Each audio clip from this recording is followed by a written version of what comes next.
How come we're so glued to our phones that we want to avoid human contact?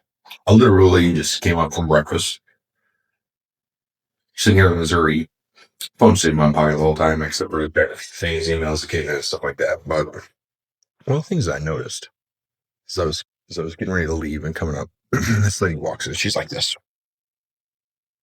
I'm making eye contact with anybody just watching her phone. She's got her phone. She's watching it sideways. Got her headphones plugged in.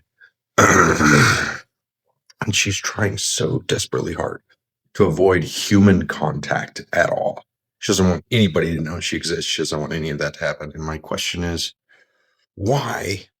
Why do we do that? Why are we so glued to it? Turns out I didn't have the skill to get in my room while holding my coffee. Anyways, so my question is why are we so scared of human contact? Why do we bury ourselves in our phones in order to avoid talking to people or avoid being around them? Like, that is such a huge issue. Now, here's my thing, and I want you to understand this. I know this might sound a little bit contradictory because here I am on my phone recording a video for you, educating me, talking about stuff. It's really not for you. It's more for me. But anyways, I digress. My point is like, this has been happening for a lot longer than we've had phones. If I'm being real with you, it's happened for a lot longer than that. We used to bury ourselves in magazines and in newspapers so we didn't have to have conversation with our spouse at breakfast, right? Now we bury ourselves in our phone. And it's because we want our mind to be so occupied that we don't allow it the free time to grow, right? That's what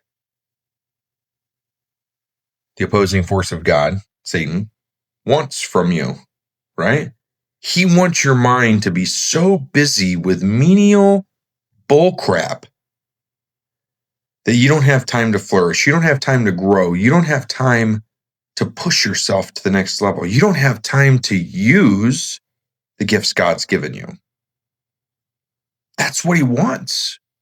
And I think that's part of it. I think that's why we bury ourselves in devices. That's why we bury ourselves in newspapers. That's why we bury ourselves sometimes in books. Like, not all the time. Depends on what you're doing. Like, it's okay to read a pleasure book once in a while. It's okay to take some time for yourself once in a while. But like,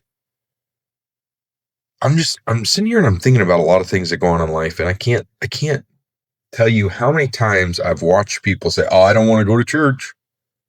Oh, I guess I'll get ready." But then something comes up that afternoon, they got to go to town, and they're like, "Man, 5 minutes are ready to go.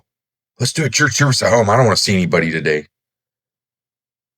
Then they want to go to town and go shopping that afternoon, and then all of a sudden it's like, "No problem. Let's go to town and go shopping. I'll be dressed in 15 minutes. No sweat. Let's waste that gas to do that." But the heck with going to church.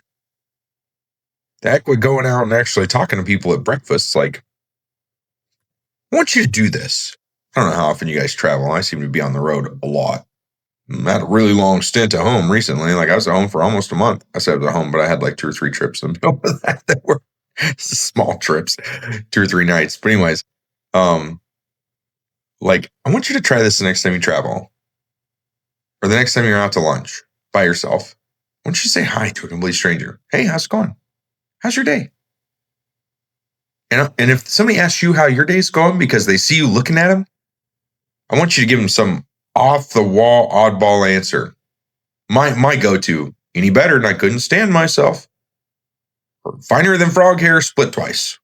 That's pretty fine, right? Give them some answer. Think about it for a little bit. And then when somebody asks you, don't wuss out. Don't wuss out. And don't bury yourself in your phone when you get the option to. Look around. See what's going on around you. See where you need to be. See what you're missing. See what God designed in this world that you should be seeing that you're missing out on, because guess what? You're buried in your phone. So get out of it and look around and enjoy where God put you at. Guys, there's your 5-minute power up for grit. Nope, for forged. I forget what the heck I'm doing. Check out a copy of my book, Grit, Grease, and Grace, Leadership Forged in the Trenches. Hope you guys enjoyed this. We'll chat with you soon.